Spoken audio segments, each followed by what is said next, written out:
इमरान खान के हाथ में सेहत की लकीर नहीं। इसका मतलब ये कि उनकी बॉडी में कुदरती तौर पे किसी बीमारी की, किसी सीरियस बीमारी की गुंजाइश नहीं है। देखिए, इमरान खान का हाथ बेसिकली कोई ऐसा नहीं है कि कोई गॉड गिफ्टेड हो। उनका हाथ जो है दरअसल एक क्रिएटर, एक मेहनती इंसान की निशानी के तौर पे एक पूरे सीक्वेंस के साथ देखा जा सकता है। तो कमिंग जून है, मंथ ऑफ जून, इसमें उनके लिए गैर मामूली आसानियां पैदा हो सकती। तो जून में इमरान खान के लिए गैर मामूली आसानियां पैदा हो सकती हैं। सुन लो पीटीआई वाले, जरा आप बताएं कि एस्ट्रोलॉजी और पामिस्ट्री में क्या फर्क है? ये हाथों की लकीरें बदलती रहती हैं, हालात के मुताबिक लाइनें बदलती हैं, ये लाइनों के मुताबिक हालात बदलते हैं। बिलावल भुट्टो जरदारी वजीर आजम बनेंगे। पाकिस्तान में जो सियासत के पैरामीटर्स हैं, शायद उनका माइंडसेट उसके साथ नहीं मिलता। बिलावल भुट्टो के बारे में जो एक और बड़ा क्यूरियोसिटी और सवाल जो उनके फैंस के दिलों में रहता है, उनकी शादी के हवाले से। उनके हाथ पे शादी की लकीर मौजूद है और मेरा ख्याल है कि इसी कैलेंडर ईयर में उनकी शादी भी हो जाएगी ट्रेडिशनली। अच्छा, as a prime minister Maryam Nawaz sahiba भी आपको नजर नहीं आ रही उनके हाथों की लकीरों के मुताबिक? मेरे ख्याल में शायद अभी कुछ और पॉलिटिकल उनको अभी होना है। नवाज शरीफ साहब ने अपने कैरियर की पीक जो है वो एंजॉय कर ली है। इलेक्शन 2024 में 15 दिन पहले भी इलेक्शन होने से ये बात मैंने की थी। हाँ, नवाज शरीफ साहब इक्तदार का हिस्सा होंगे लेकिन पीएम की सीट पे नहीं होंगे।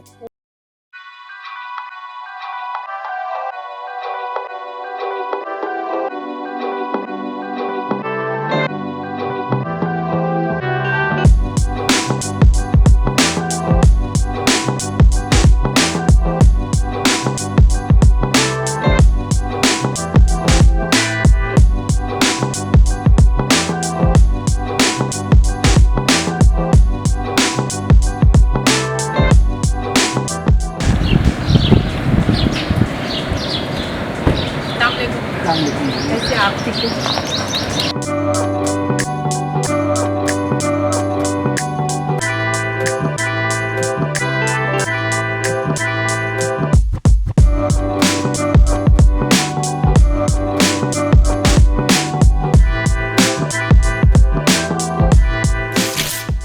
अस्सलामुअलैकुम and welcome to drive with Shazia Zeeshan. Palmist M H. Malik sahab को मैंने आज पिक किया है, मेरे साथ हैं, मेरे खास मेहमान हैं आज। हम सबकी जिंदगियों में हमेशा से एक जो क्यूरियोसिटी और तजस्सुस होता है ना, वो हमेशा से रहता है। ऐसा नहीं है कि सिर्फ हम में है, बाहर के लोगों में भी बहुत ज्यादा होता है कि क्या होगा, हमें क्या करना चाहिए और ये फैसला लेना चाहिए नहीं लेना चाहिए। इसमें कोई शक नहीं है कि जो गैब का इल्म होता है वो तो अल्लाह ताला के पास होता है, इसमें तो कोई दो राय नहीं है। अब बहुत सारे इल्म हैं, लाइक एस्ट्रोलॉजी है, वो एक सितारों का इल्म है, वो भी अंदाजे लगाते हैं सितारों की, सितारों की चाल अहवाल देख के वो बताते हैं। अब palmistry is a different thing. Palmistry जो हम कहते हैं ना, हमारा हाथ देखिए और बताएं, तो पामिस्ट्री बिल्कुल एक डिफरेंट इल्म है। Thank you, welcome. ये लोगों को बताना इसलिए जरूरी था कि लोग समझते हैं कि एस्ट्रोलॉजी और पामिस्ट्री ये सेम थिंग है, लेकिन ये एक डिफरेंट, दोनों मुख्तलिफ चीजें हैं। तो मैं चाहती हूँ ये जरा आप बताएं कि एस्ट्रोलॉजी और पामिस्ट्री में क्या फर्क है? बेसिकली पामिस्ट्री जो है ये एक वाहिद नॉलेज है जो कि नेचर मेड है। इस पे जो लाइंस हैं, डिजाइन्स हैं, हाथ की साख्त है, स्किन रिजेस हैं, ये सारे के सारे नेचर मेड हैं। इसमें ह्यूमैनिटी या कोई कैलकुलेशंस जो हैं वो इन्वॉल्व बहुत ही कम, क्योंकि ये सारे का सारा तकरीबन 100% ये एक नेचर मेड नॉलेज है। तो सिर्फ इस पे जो है हमने एक रिसर्च लगानी है। अपनी एक रिसर्च की बिना पे हम कुछ ना कुछ नताइज अखज़ करने की कोशिश करते हैं। और ये हाथों की लकीरें बदलती रहती हैं? नहीं, इतनी जल्दी नहीं बदलती, कोई 4-5 साल 6 साल में कुछ ना कुछ उसमें फर्क आता है। अच्छा। इससे ऐसे नहीं है कि आप हफ्ते 10 दिन के मार्जिन पे, महीने के मार्जिन पे लाइंस चेंज हो जाए, ऐसा नहीं होता। ऐसा नहीं होता जी। हालात के मुताबिक लाइनें बदलती हैं या लाइनों के मुताबिक हालात बदलते हैं? देखिए, लाइंस जो हैं ये बेसिकली एक माइंडसेट को शो कर रही होती हैं। ओके।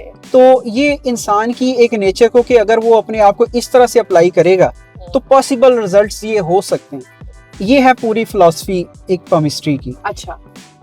तो एस्ट्रोलॉजी जो है ये बेसिकली सितारों की चालों का जायचे बनाने का एक फन है, वो अपनी जगह पे ठीक है। तो इल्मी लिहाज से ये नहीं है कि वो दुरुस्त नहीं है, वो अपनी जगह पे दुरुस्त है। एस्ट्रोलॉजी जी, एस्ट्रोलॉजी। तो अच्छा, मैं आपके बारे में ये जरूर बताऊं कि प्रोफेसर एम ए मलिक साहब जो हैं, आप उनके स्टूडेंट हैं। जी बिल्कुल। और प्रोफेसर मलिक साहब की जो किताब है, एम ए मलिक साहब की, उनकी किताब में मौलाना मौदूदी साहब के हाथ के जायचे मौजूद हैं। जी बिल्कुल। इसका मतलब ये हुआ कि प्रोफेसर एम ए मलिक साहब ने मौलाना मौदूदी साहब से उनके हाथ की तस्वीरें ली, जायचा लिया। जी बिल्कुल, उनके प्रिंट्स लिए। जी, उनके हाथों के प्रिंट्स लिए। अच्छा। और 2 दफा लिए। अच्छा। और उन्होंने अपनी बुक्स में, एक तो हाथ की जुबान है बुक, और दूसरी है इंग्लिश में the new horizons of chemistry. अच्छा। तो दोनों में उनके हैंडप्रिंट शामिल किए। अच्छा। मौदूदी साहब से। और मौदूदी साहब से पूछा गया इस इल्म के बारे में, तो उन्होंने कहा रिसर्च पॉइंट ऑफ व्यू से आप इसको एक इम्कानी इल्म के तौर पे बयान कर सकते हैं। ये नहीं कि जरूर होगा, हो के रहेगा, ऐसा आप नहीं कह सकते, लेकिन आप इसमें ये मुमकिन है ऐसा हो, ये कंडीशन, गुंजाइश जी हो सकती है या गुंजाइश है। अच्छा, अब याद है मैंने नाजरीन एक औरिया मकबूल जान साहब के साथ एक प्रोग्राम किया था, और उन्होंने कहा था कि इमरान खान के हाथ में सेहत की लकीर नहीं। जी, ये बात आपने कही थी उनसे? जी मैं नहीं कही थी। आपने इमरान खान साहब के हाथ का वो जायचा देखा हुआ है? जी, मेरे पास उनके हाथों के प्रिंट्स हैं। कैसे प्रिंट आपको मिल गया उनके हाथों का? इसलिए कि ये मैं उस दौर में एम ए मलिक साहब का शागिर्द भी था, जिस दौर में खान साहब उनको हाथ दिखाने आए थे, तो वहीं से मुझे उसकी कॉपी मिली। अच्छा, खान साहब ने हाथ दिखाया था? जी बिल्कुल। एम ए मलिक साहब को? जी, एम ए मलिक साहब। ओके, और आपके पास वो प्रिंट्स थे? अच्छा, क्या है उसमें? लोग तो ज़ाहिर जानना चाहते हैं, क्योंकि अब इमरान खान के फॉलोअर्स, इमरान खान ने कब बाहर आना है, इमरान खान दोबारा प्राइम मिनिस्टर बनेगा नहीं बनेगा, क्या सियासी मुस्तकबिल है इमरान खान? देखिए, इमरान खान का हाथ बेसिकली कोई ऐसा नहीं है क्योंकि गॉड गिफ्टेड हो। उनका हाथ जो है दरअसल एक क्रिएटर, एक मेहनती इंसान की निशानी के तौर पे एक पूरे सीक्वेंस के साथ देखा जा सकता है। अच्छा। क्योंकि उनके हाथ पे कोई भी गॉड गिफ्टेड चीज नहीं है। अच्छा। उनके हाथ पे लाइन ऑफ लक जो है वो 3 फेजेस में चलती है। पहले फेज जो है वो तकरीबन कोई 36-7 तक चलता है, जो उनका क्रिकेट कैरियर था। फिर उसके बाद जो है वो उनकी लाइन ऑफ हेड से एक नई लाइन ऑफ लक निकलती है, जो कि उनके पॉलिटिकल कैरियर को शो करती है। और उसके बाद वो मैच्योर होते होते फिर माउंट ऑफ जुपिटर के नीचे जब पहुंचती है, तो वहां पे उनके इक्तदार को शो करती है। तो जब लाइन ऑफ लक चूंकि लाइन ऑफ हेड से निकले, तो ये एक नई क्रिएटिविटी जो कि खालिसन जाती बुनियाद पे इंसान, तो अब उनकी वो जो लाइन ऑफ लक थी पॉलिटिकल करियर को लेकर, मजीद वो शो करती है कि मजीद इमरान खान जो है वो उस इक्तदार की कुर्सी पर होंगे। जी, यहाँ पे ना एक कॉम्बिनेशन बड़ा इंपॉर्टेंट है। जैसे उनकी लाइन ऑफ लक जो कि उनकी हुकूमती इक्तदार को शो कर रही थी, माउंट ऑफ जुपिटर के ऊपर पहुंचती है तो ओवरलैप ब्रेक शो करती है। अच्छा। ऊपर तले लाइन टूटती है। अच्छा। जब वो लाइन ऊपर तले टूटे तो एक पॉलिटिकल हर्डल को शो करती है, जाहिर है उनके इक्तदार के जाने को शो कर रही और थी। वो ब्रेक कितना लंबा है? और वो ब्रेक है कोई 3-4 साल का ब्रेक उसमें नजर आता है उस लाइन में। 3 साल हो गए? हाँ जी, हो चुके हैं, है ना। 3 साल मतलब 2022 में तो गवर्नमेंट गिर गई, तो 4 साल तो हो गए। जी, तो अब कॉम्बिनेशन के हिसाब से जब लाइन ऑफ सक्सेस को, जो कि इंसान की एक्चुअल उसकी अपॉर्चुनिटीज को और कन्वर्जन को शो करती है, लाइन ऑफ सक्सेस, ये रिंग फिंगर के नीचे मौजूद लकीर होते जो कलाई से लेके कहीं से भी शुरू हो सकती है। बहरहाल उनके जो हाथ का एरिया है रिंग फिंगर के नीचे वाला, अच्छा, वहाँ पे नीचे वाला, जी, वहाँ पे वो लाइन जैसे वो वहाँ भी ब्रेक होती है। अगर वहाँ पे लाइन ऑफ लक ब्रेक होती है माउंट ऑफ जुपिटर पे, तो वहाँ से लाइन ऑफ सक्सेस भी ब्रेक होती है रिंग फिंगर के नीचे। अच्छा। तो अब ये जो चीज वहाँ पे हमें नजर आई है कि जी बिल्कुल साफ बात हो गई कि हाँ जी, वो हुकूमती इक़्तिदार जाता रहा। लेकिन वहाँ पे एक और भी बात है कि जैसे ही original line of success break होती है, तो फौरी तौर पे एक सेकंड लाइन ऑफ सक्सेस उसके साथ पैरेलल नमूदार हो जाती है। अच्छा, ये एक गैर मामूली कॉम्बिनेशन है, क्योंकि ये है भी उनके हाथ में। जी बिल्कुल, उनके हाथ पे है। हम हाथ का प्रिंट भी शेयर कर सकते हैं, जिन लोगों ने देखना हो देख लें, ऊपर पूरी तरह से इसको दिखाया गया। अच्छा जी, तो अब तो ये मजीद कितना अरसा आप कह सकते हैं उनका रहता है अभी जेल के अंदर या इक़्तिदार से बाहर? आई थिंक के कोई 6-7 माह 8 माह उनके लग सकते हैं। लेकिन इसके साथ साथ मैं ये कहूंगा कि जो कमिंग जून है, मंथ ऑफ जून, इसमें उनके लिए गैर मामूली आसानियां पैदा हो सकती। ये भी लाइंस में एक मैसेज है। इस जून में जी, कमिंग जो मंथ है, इसमें इमरान खान के लिए आसानियां पैदा हो सकती हैं जी, या आप उनकी लाइंस को मद्देनजर रखते हुए कह रहे हैं। लाइंस को, लाइंस में ये मैसेज है, लेकिन इसका मतलब ये नहीं है कि ये वो एकदम से जेल से बाहर आ जाएंगे, लेकिन गैर मामूली आसानियां पैदा हो सकती। अच्छा, जून में इमरान खान के लिए गैर मामूली आसानियां पैदा हो सकती हैं। सुन लो पीटीआई वालों, तो पीटीआई के जो वर्कर्स हैं उनमें तो खुशी की लहर दौड़ गई हो आपकी ये बात सुन के। जी, एक्चुअली ये लाइंस का मैसेज है जो कि हम डिलीवर कर रहे हैं। सही हो गया। और दोबारा इक़्तिदार भी उनके नसीबों में है। जी, कुछ है ऐसा ही, लेकिन मेरे ख्याल में अब वो बादशाह गर यानी किंग मेकर के तौर पे नजर आएंगे। शायद वो खुद पीएम ना बने, लेकिन अपने किसी नुमाइंदे को वो बनाते नजर आएंगे। अच्छा, खुद नहीं, खुद बाहर बैठ के पॉलिटिक्स करेंगे। जी, कमोबेश। अच्छा, इमरान खान के हाथ में सह की लकीर ना होने का मतलब क्या है? इसका मतलब ये कि उनकी बॉडी में कुदरती तौर पे किसी बीमारी की, किसी सीरियस बीमारी की गुंजाइश नहीं है। यानी उनकी बॉडी 100% फिट है। किसी भी हाथ पे लाइन ऑफ हेल्थ का डेवलप ना होना, ये बजाते खुद सेहत की एक इस्तेहकाम की मजहर होती है ये बात। अच्छा, लेकिन अंदर तो काफी बीमार भी उनकी इत्तलात आती हैं। उनकी आंख का मसला इतना ज्यादा है। जी बिल्कुल, ये बात, लेकिन आप ये भी देखें कि ये बात उनके जब जेल को कमोबेश कोई 2.5 साल 2 साल गुजर गए हैं, तो उसके बाद हुई है, इससे पहले नहीं थी। सही। तो अब उनकी तबई मौत है जी, ये कह रहे हैं? बिल्कुल, मतलब उनके हाथ में ऐसा कोई साइन नहीं है जिसकी बना पे गैर तबई मौत की कोई पेशगोई की जा सके। उनके लाइन सारी फेयर है, मजबूत हैं, तो इस तरह को कोई साइन उनके हाथ पे नहीं। सही हो गया। बिलावल भुट्टो जरदारी वजीर आजम बनेंगे। बिलावल भुट्टो जरदारी का पॉलिटिकल करियर कहाँ नजर आता है? बिलावल भुट्टो जरदारी के उनके हाथ कर लिए? जी, मेरे पास है, प्रिंट है। और वो जो है बेसिकली पॉलिटिकल लिहाज से एक अच्छे मार्जिन के साथ आगे चल सकते हैं, लेकिन मैं समझता हूँ कि पाकिस्तान में जो सियासत के पैरामीटर्स हैं, शायद उनका माइंडसेट उसके साथ नहीं मिलता। इस बिना पे वो अंदरूनी तौर पे कन्फ्लिक्ट का शिकार भी होंगे। मेरा नहीं ख्याल कि वो सियासत के इस पैटर्न को फॉलो करना चाहेंगे इंटरनली। मैं समझूं कि उनके दिलो दिमाग में इसके खिलाफ एक जंग भी है कि इस पैटर्न की पॉलिटिकल मूवमेंट को, या आप ये कह रहे हैं कि वो पॉलिटिक्स नहीं करना चाहते? नहीं, इस तरह की नहीं करना चाहते, जो कि इस तरह से पाकिस्तान में धींगा मुश्ती की सियासत है, वो इसके कायल नहीं है जो उनकी लाइंस बताती हैं। तो लेकिन उन्हें ये करनी पड़ रही है इस बिना पे एक प्रेशर, हाँ शायद कुछ और भी फैक्टर हो। तो लेकिन ये कि उनके अपने ज़हन के लिहाज से मैं नहीं समझता कि वो इस पैटर्न को फॉलो करना चाहेंगे। वो एक नीट एंड क्लीन और फेयर डील वाले पर्सन के तौर पे मुझे नजर आते हैं, लेकिन उनके यहाँ कॉन्फ्लिक्ट इतना ज्यादा है कि उस कॉन्फ्लिक्ट की वजह से उनके हाथ पे लाइन ऑफ सक्सेस जो कि पीएमशिप की बात है, तो मेरे ख्याल में उनके हाथ पे शायद अभी वो कदरे मध्यम है। इसमें थोड़ी सी और प्रोग्रेसिव होने की जरूरत है, क्योंकि उनका माइंडसेट अभी क्लियर नहीं है इस पैटर्न के बारे में। तो जब तक वो इसको सेटिस्फाई नहीं करते, उस वक्त तक लाइन ऑफ सक्सेस उनके हाथ पे एज पीएम वो वर्थ शो नहीं कर रही। अच्छा, वजीर खारजा तो वो बन चुके हैं, अब जाहिर है उससे बड़ा होता तो जाहिर है तो वजीर आजम का ही है वो। अभी आप कह रहे हैं बिलावल भुट्टो के हाथ में प्राइम मिनिस्टरशिप की जो लाइन है वो भी मध्यम है, वो अभी एग्रेसिव नहीं जी। और बिलावल भुट्टो के बारे में जो एक और बड़ा क्यूरियोसिटी और सवाल जो उनके फैंस के दिलों में रहता है, उनकी शादी के हवाले से, वो उनकी लाइंस क्या कहते हैं? उनके हाथ पे शादी की लकीर मौजूद है और मेरा ख्याल है कि इसी कैलेंडर ईयर में उनकी शादी भी हो जाएगी ट्रेडिशनली। इसी कैलेंडर ईयर में? जी। अच्छा, और मरियम नवाज का career as a prime minister आप देखते हैं? मरियम नवाज साहिबा के हाथ का आपने प्रिंट लिया हुआ है? जी, उनके हाथ की तस्वीर मेरे पास है। अच्छा। तो वहाँ पे उनके हाथ पे जो लाइन ऑफ सक्सेस है वो भी अभी इतनी स्ट्रॉन्ग नहीं है कि उसे एज पीएम के तौर पे जो है वो कंसिडर किया जा सके, लेकिन सीएम के तौर पे जितनी की उनकी वर्थ हो सकती है वो उनके हाथ पे मौजूद है। अच्छा, as a prime minister Maryam Nawaz sahiba भी आपको नजर नहीं आ रही उनके हाथों की लकीरों के मुताबिक? मैं और आप कौन होते हैं भाई फैसला करने वाले? ये तो एक तो वोटों ने फैसला करना होता है और दूसरा मैं तो आपसे हाथ की लकीरों। जी, हाथ की लकीरों में देखें, जैसे मेरे ख्याल में शायद अभी कुछ और पॉलिटिकल उनको अभी होना है, तो जिसकी बिना पे जैसे जैसे वो होती चली जाएंगी वैसे वैसे उनकी लाइंस भी ज्यादा फेयर होती चली जाएगी।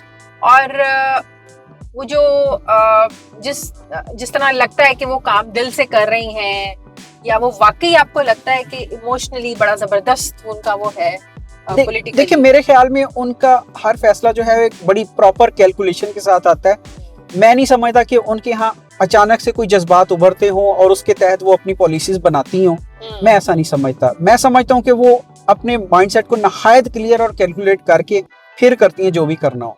अच्छा, और नवाज शरीफ साहब के हाथ के प्रिंट्स हैं आपके पास? जी, उनका हैंडप्रिंट भी है मेरे पास। तो नवाज शरीफ साहब ने अपने करियर की पीक जो है वो एंजॉय कर ली है। तो अच्छा। मेरे ख्याल में जो है उनकी कुछ थोड़े बहुत फर्क के साथ कुछ इस तरह से एग्जिस्टेंस चलेगी।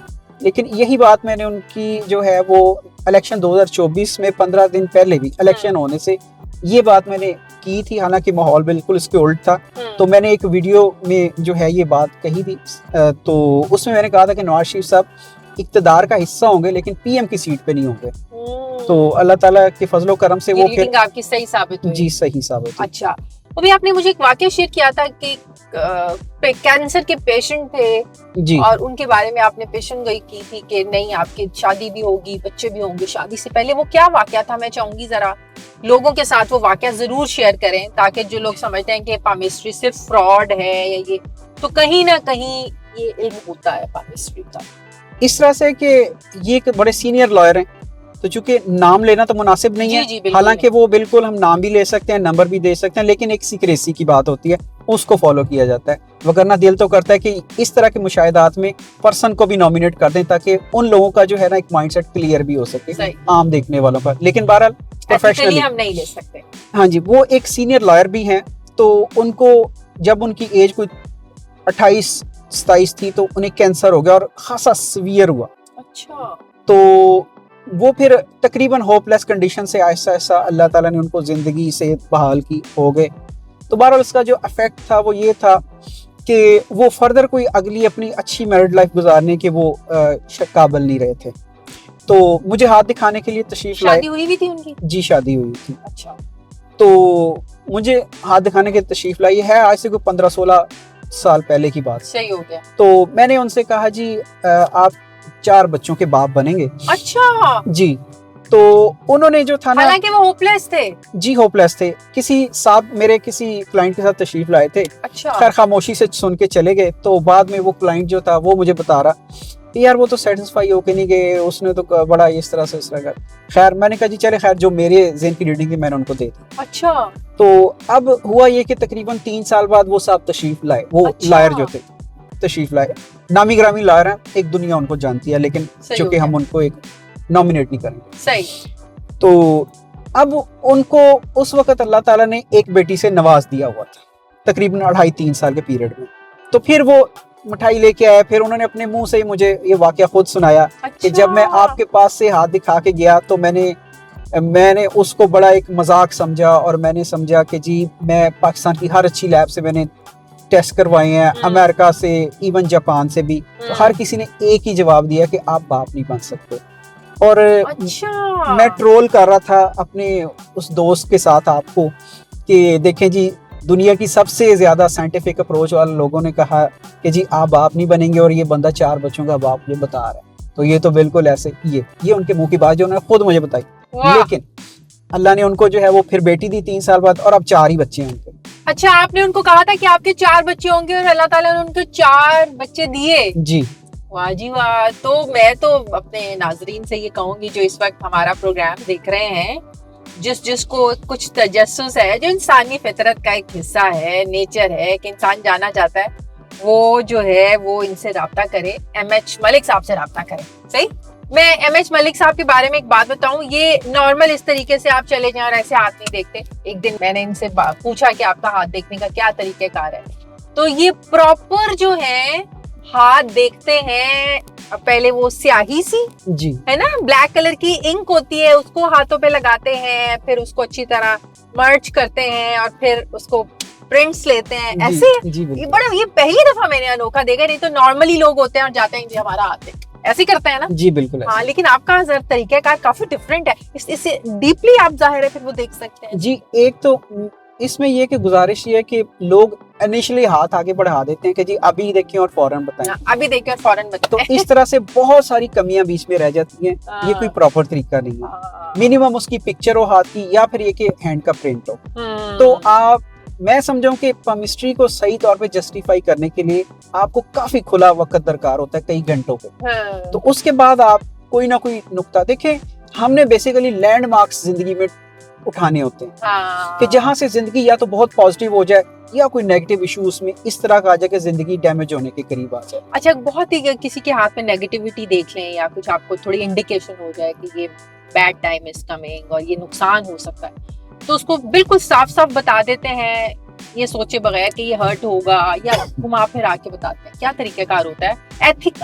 एथिकली आपका प्रोफेशन ये इजाजत देता है कि मुंह पे बस फौरन बात कह दें? उसमें देखिए, जो भी एक प्रोफेशनल पर्सन होगा जिसको अपने नॉलेज पे कमांड होगी, वो कभी भी ऐसे नहीं करेगा।